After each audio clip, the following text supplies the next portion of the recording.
Hey everyone, Greta here. I know it's been such a while since I last posted, but I'm back. And today we are going to talk about how efficient is your kick when you're going up into either a pincha or a handstand.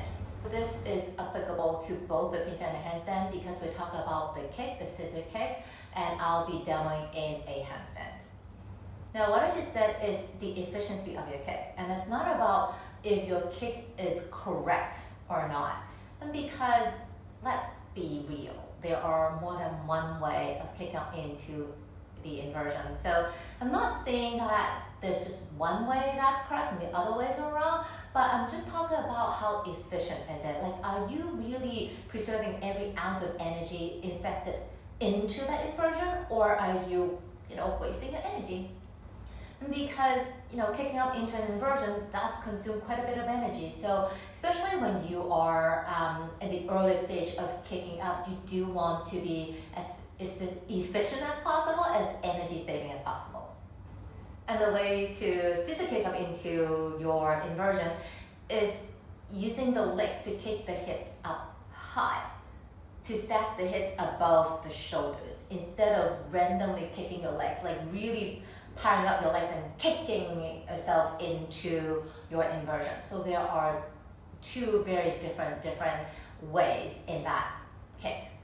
So you might be wondering, how am I supposed to know if I'm kicking up efficiently? Now, I just want to kick up into my handstand, kick up into my pincha, and that's it. Like, I don't even know what you're talking about. So let's do a little test. This little test requires a block or maybe two. You want to be really careful with everything, then 2 blocks. If you are still quite new into this, then 1 block. The lighter the blocks, the better, because the results is going to be more prominent. And also you want to be having the blocks on the floor, i.e. on a surface that does not stick. Okay, you want a little bit of not a really slippery surface, but you want the blocks to be able to glide freely on the floor or maybe on a mat. So, alright, so I'll be doing 2 blocks, and that way the result will be a lot more obvious, and just to make my point more clear. Alright, so find yourself a wall, and yes, the camera angle is set up so that you won't be able to see my legs when they are upside down, but it doesn't matter. It all depends. It's all focusing on the kick. Okay? So stacking up 2 blocks, I have my bottom leg on the block and my top leg up to the sky, and I'm gonna jump up into a handstand. So the blocks, if you are doing it efficiently, the blocks won't move that much. But if you are using a lot of force in your legs, you just kick up into your inversion, then the blocks would slide. So here it is.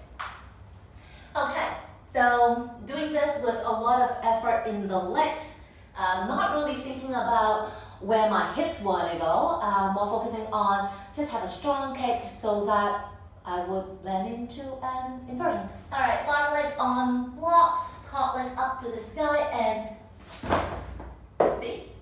Can't even kick up. So that, as you can see, the blocks were flying up. Of course, like I was doing it in a very exaggerated way. They were flying away, and they were flying away from me. They were flying behind me, they were flying out to the sides. And if you are like that, that means that you are kicking. If I flip myself upside down, I'm kicking like that.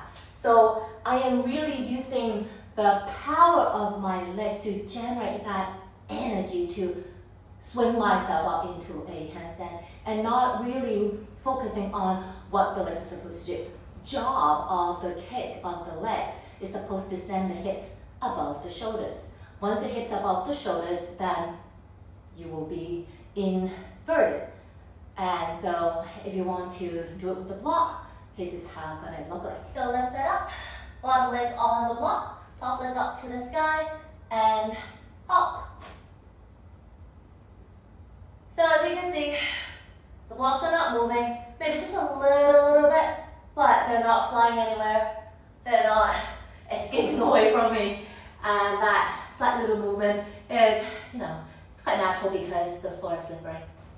So as you can see, the second one that I demoed was because my kick was thinking about to move my hips over my shoulders.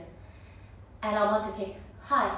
So the kick in the second one was a vertical kick, whereas in the first one was a diagonal kick. If you want to put things in a more relatable way, the first kick was more like you're preparing to run, sprint away, and you kind of push the legs out in a way so you can run faster. Whereas the second one was more like a hop. So you're hopping in the same spot. Alright, so hope it's helpful to you. If you have any questions whatsoever, or if you can think of anything that you want to ask about yoga, drop me a note, and if I can be of any help, I'll be more than happy to do a video of it. Alright, take care. Bye.